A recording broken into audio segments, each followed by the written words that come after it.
Thank you so much, Jane, for your kind words, and thank you to each and every one of you for being here tonight to support this fantastic organization and these wonderful award recipients that we'll be hearing from in a few moments. I cannot say enough about the energy and drive of this amazing woman, Jane Ross, that we just heard from.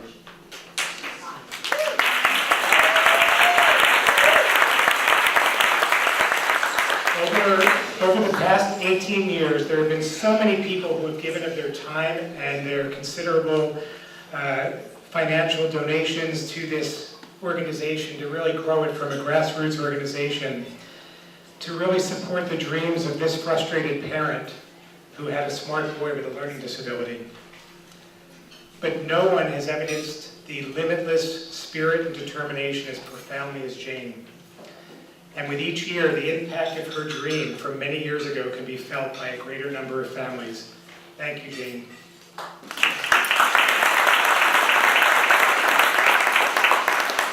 I will tell you, however, to be very careful about your dealings with Jane. For many years, I was able to exist in relative anonymity at these galas, sitting out there amongst each of you. Then casually, a few years back, she said, hey, do you think you could get a few Southfield clinicians to present or to write an article for our newsletter? And I did that. And then she wondered if Southfield might consider increasing their sponsorship, and we did that. And then it was, Chris, could you join the board? And then could you chair the board? And could you be the MC? So now you get the picture, okay? So be careful, she may have her eyes on one of you, all right?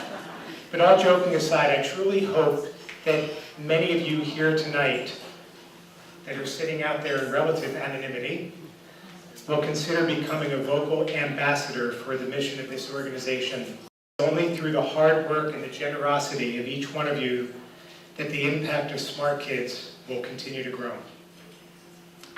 So, my first job tonight is to pick the winner of the door prize from those of you who were demonstrating good executive functions and who checked in ahead of time. Okay, so can we get a drum roll here?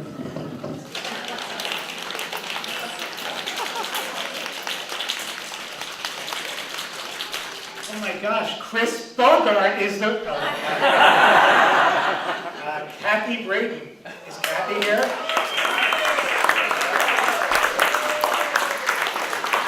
Kathy is the proud winner of our door prize for this evening. So we'll have lots of other chances for folks to be walking home with some good stuff tonight. So who is it tonight that we're celebrating? Who are the kids that we're celebrating, and what is the mission of this incredible organization? If you'll bear with me just for a few moments, I want to take you through a few thoughts. These kids that we're celebrating are smart. They are creative. They are incredibly resourceful. They're talented in ways that are generally not recognized in school. But when they're given support for their strengths and help in learning, they can accomplish some great things. Since May 1st, 2000, Smart Kids has been delivering those once radical messages to an ever-increasing audience. And for 18 years, it's been following up by providing parents with what they need to help their kids accomplish great things. So here's some of the things that Smart Kids has been doing. We've been serving as a place where parents can turn for easy-to-understand information, guidance, and support. We've been mobilizing parents to get off the sidelines, to give them the confidence to understand that their children can learn, even though they might think differently. Tonight's Youth Achievement Award winner will have a few things to say about this. We've become the voice to say that while addressing kids' weaknesses at school is certainly important, it's even more important to promote their strengths, to make waves, and let people know about their capabilities, not their disabilities. We've become a go-to source for vital information on dyslexia, ADHD, and other learning differences for parents from preschool through high school and into college so that they can become effective advocates and champions, the champions that their children need. A few of our accomplishments over the past year. We've expanded and we've strengthened chapters in 4 Connecticut communities. Representatives from each of those chapters are here tonight. We've got folks from Greenwich, Westport, Hartford, and Northern Fairfield County, the 4 chapters that we've grown to. We held our first fall conference that was incredibly well attended, called Rising to the Challenge. We added to our highly rated educational programs in Connecticut and Westchester, including several hugely well-received youth panel discussions.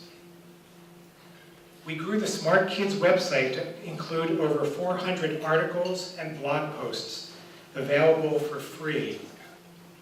That number increases with every issue of the Smart Kids e-newsletter, which is now produced 16 times each year and sent to close to 10,000 opt-in subscribers.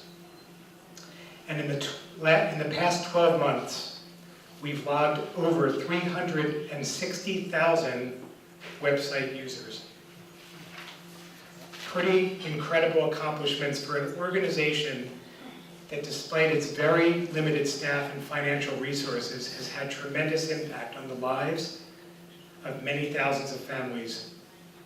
And I might add, as a person who runs a child development center, it's had incredible impact on the core beliefs of many other organizations in the field. So tonight we're asking for your support so that we can continue these vitally important programs. And I'd like to share some of our initiatives that are coming over the next several months so you know what to look for. Because too many children enter kindergarten without the skills required to read, we are partnering with Westport Library to develop a program providing training in pre-literacy skills to children's librarians. This knowledge will then be incorporated during story time with 3 to 5-year-olds, their parents, and their caregivers. The materials for the librarians and for the parents and the initial training are being provided by Dr. Margie Gillis, the renowned reading expert. This program is initially being offered to children's librarians in Fairfield County, with the emphasis on the disadvantaged communities in Bridgeport, Norwalk, Stamford. For those of us that live in very, very privileged towns, we may not realize that Connecticut's educational gap is the highest in the United States. This program right now is limited, but has a potentially powerful impact to address some of the disparities that exist by being able to get good education into the hands of folks that will be able to influence the next generation of readers. We're also going to be expanding our reach of top-notch programs by experts. We're working to make them more widely accessible via live streaming so that we can bring our message outside of Fairfield County and Westchester County and Hartford and be able to start sending our message across the country and internationally. We're going to be creating a multitude of webinars on a variety of different key topics. And we're going to be taking our convictions and our campaign against the stigma of learning disabilities on the road, literally. So planning is currently underway for our first walk that will be on October 21st at Sherwood Island State Park. So take out your phone and put it into your calendar. Everybody be there October 21st. It'll be a fun day where we're going to be able to promote a lot of educational support for children that really will benefit from it. So without further delay, let's move on to celebrate the talents and achievements of an incredibly remarkable group of young people. As I was reading some of these backgrounds and some of what these folks have achieved in their incredibly short period of time, I was just not back about it. It's just amazing, and I hope you guys will share with me that amazement and also that support. So these are the folks who will be honored with the 2018 Fred J. Epstein Youth Achievement Awards. This year marks the 15th anniversary of presenting these awards to young people whose outstanding achievements reflect the wide diversity of areas in which these kids often excel, from science, robotics, arts, to athletics, and community activism. The award was named in 2012, as Jay mentioned, in honor of Dr. Fred Epstein. This year's winning candidates were selected by the Youth Achievement Award Committee, co-chaired by Fred Epstein's daughter, Ilana Epstein-Grady, and Stacy Hafen, from over 140 applications received from across the country and Canada. So I'm going to call to the stage Stacy and Michael Sullivan. Stacy has been the co-chair of the 2018 Youth Achievement Award Committee. Stacy recently retired after 15 years as a senior director at the American Red Cross of Connecticut and Rhode Island. She's been involved with Smart Kids as a parent since 2002 and has been a member of the Youth Achievement Award Committee since its inception in 2004. And my fellow board member, Michael Sullivan, since completing his MS in the spring of 2015, has worked as a GIS. I didn't know what a GIS, so I had to figure this out. A Geographic Information Systems Specialist, Analyst, with the Western Connecticut Council of Governments. Recently, he accepted a position as a data analyst with New York City's Administration for Children's Services. Michael was the winner of the 2009 Smart Kids Youth Achievement Award, and he serves with me as an associate board member of Smart Kids with Learning Disabilities. Stacy and Michael.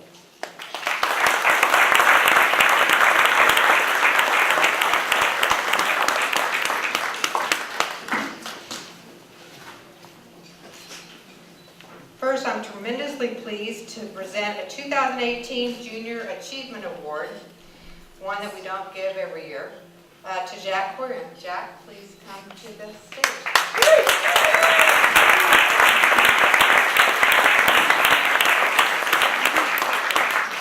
Jack is a freshman at the Rectory School in Pomfret, Connecticut, and was nominated by Connecticut State Senator Catherine Austin for his commitment to learning in the face of his struggle with dyslexia and his dedicated advocacy. Starting at the age of 10, Jack spoke before the Connecticut State Legislature, helping to pass 4 pieces of dyslexia legislation in 4 years. As he testified, 4 years of special education in public school did not teach him to read. He was able to learn after 16 months in a private school with teachers trained to help dyslexic students and to regain the self-confidence lost after years of failure. By sharing his story, Senator Austin notes, he has positively impacted the lives of many young men and women. He has received awards from the Connecticut General Assembly and from the Office of Lieutenant Governor Nancy Wyman.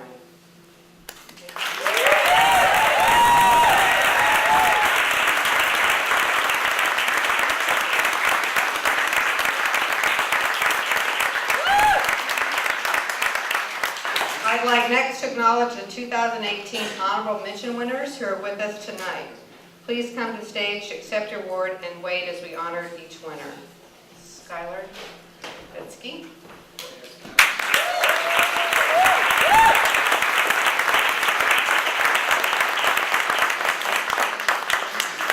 Skylar's struggles with ADHD and dyslexia made him feel light years behind everyone else, until he spent 4 years in an incredibly kind and caring environment of Eagle Hill School in Greenwich. Moving on to a rigorous private school that took a chance in admitting him, his motivation, resilience, and intelligence have helped him gain ground each year. Until now, as a junior, he is getting exceptional grades in honors and AP classes. A talented athlete, he excels in judo and Brazilian jiu-jitsu, taking gold medals in regional tournaments. As an activist in his school community, he is helping others who struggled, as he once did, through a multi-year moral leadership project. Now, he says, his learning disabilities define who I am as a person, giving me a reason to get up each morning not only to prove those who never believed in me wrong, but those who did believe in me right.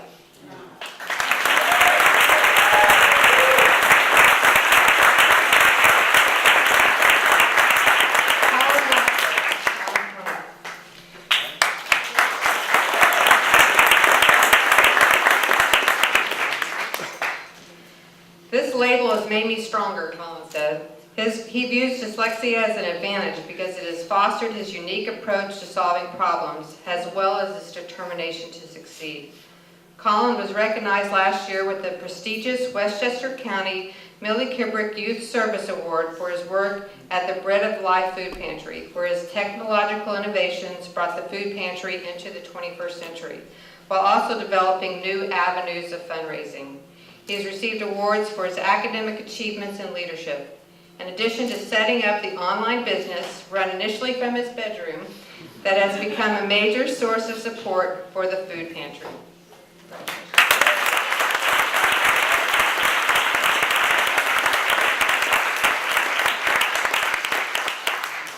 We're happy now to take a moment to acknowledge the other 4 honorable mention winners who could not be with us tonight, but who sent us the brief videos about themselves that you had a chance to watch during the cocktail reception, if you did, in here in this room.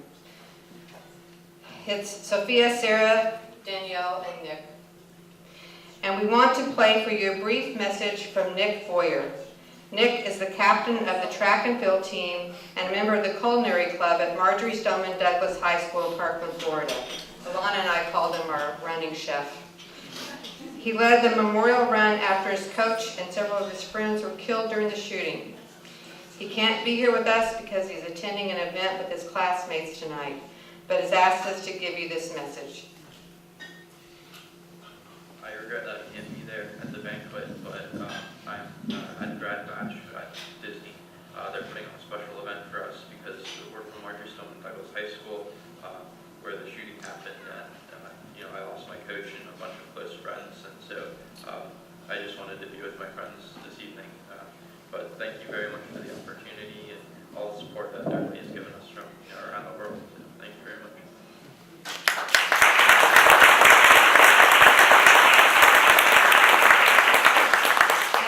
Nick's going to be attending Princeton next year. Next, I'm delighted to introduce the winner of the 2018 Special Recognition Award. Josephine, come on up.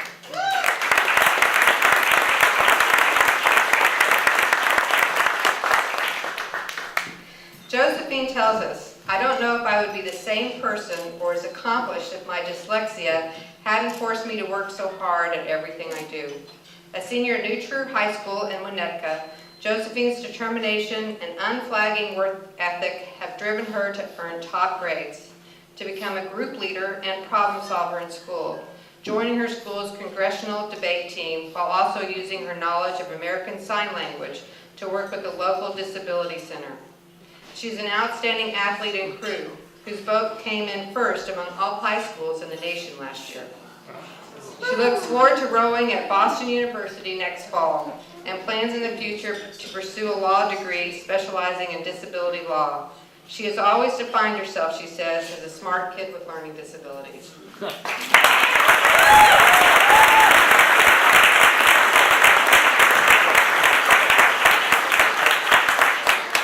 Boston's not that far away from Fairfield, Connecticut.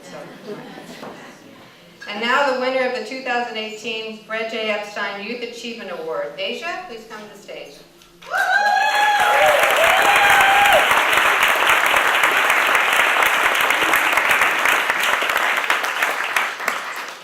Asia has always marched to her own drum, performing complex tasks easily while struggling with step-by-step instruction and rote memorization.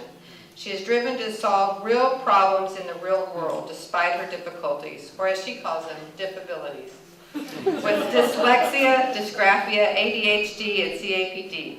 She promotes robotics and STEM pursuits widely and has been appointed Chief Curiosity Coordinator by the University of Illinois for creating a STEM pipeline for young people. She is also a 10th grade varsity letter scholar athlete. Her awards include a Disney Be Inspired grant. Asia advises young people to listen to your heart and to take your difference and run with it. All right, Asia. Let's see. Yeah, that's it. You're off now.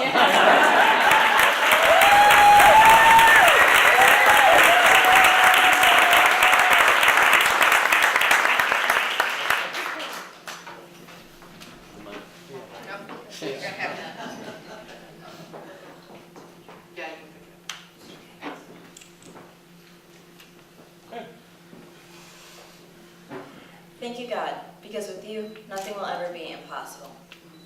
Thank you to my mom and my dad who love and support me and fight for me and my difference every hour of every day.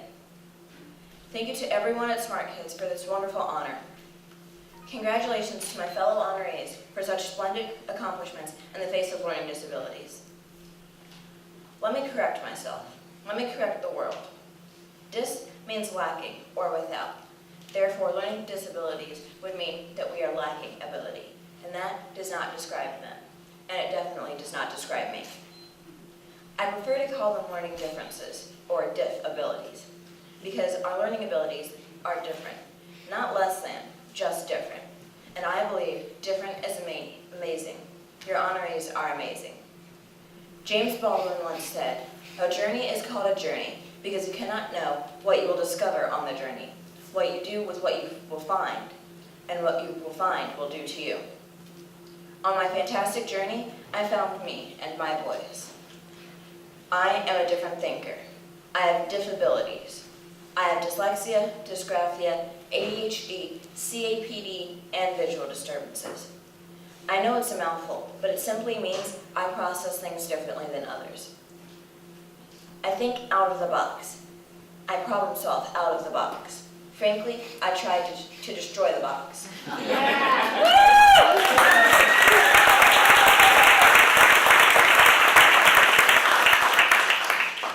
The problem is school is very much in the box. It's exhausting to keep explaining my essence, my core being, and hoping others get it. Even if they don't understand it, accept it, and then the constant asking to do or for something different. I fight every day through self-advocacy.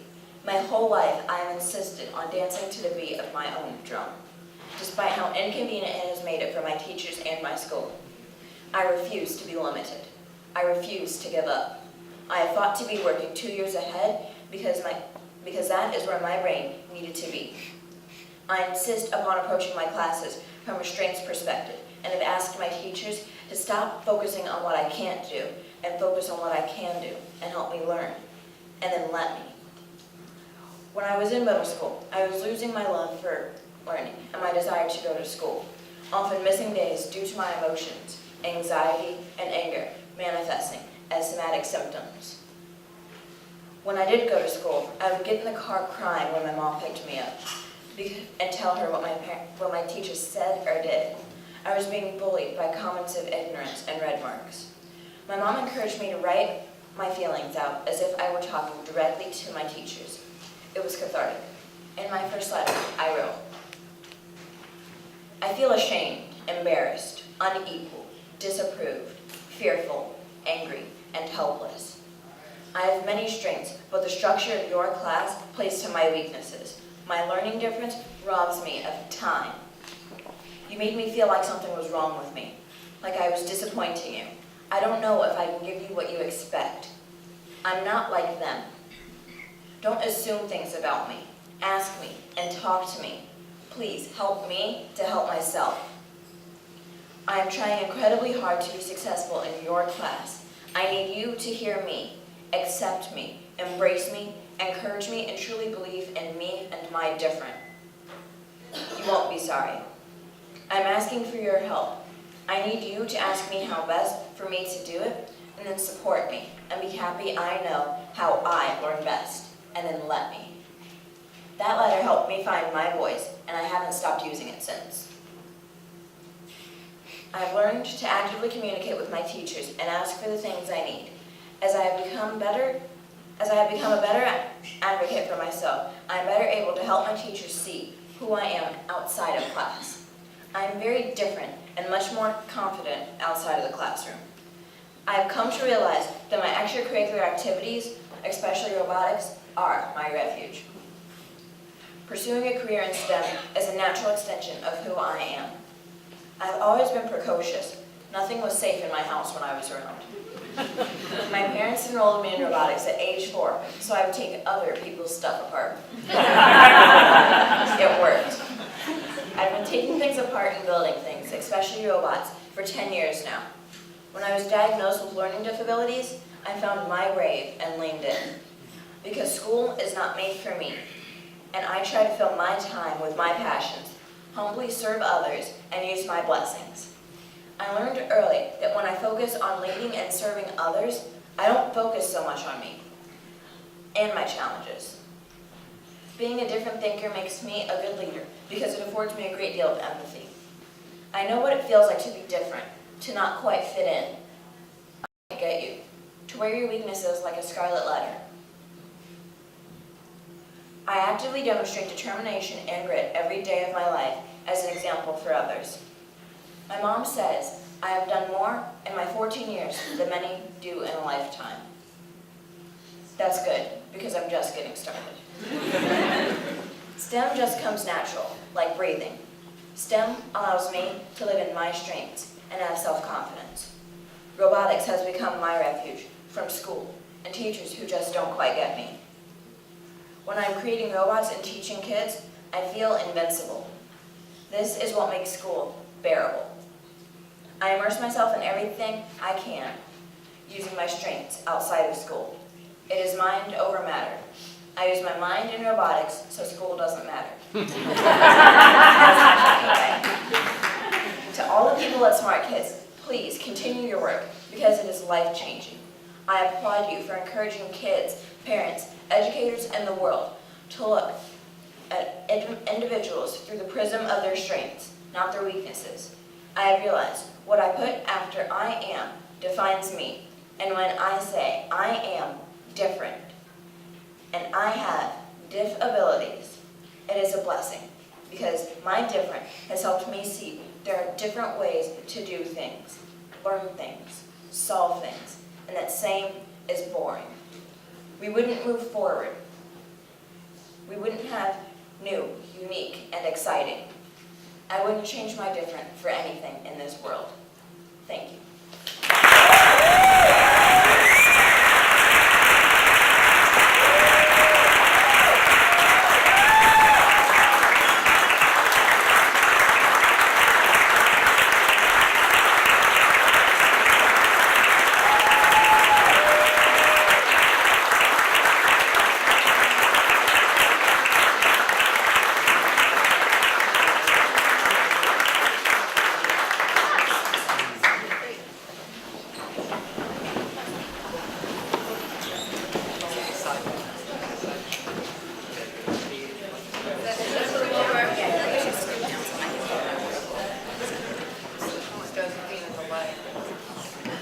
A little bit more.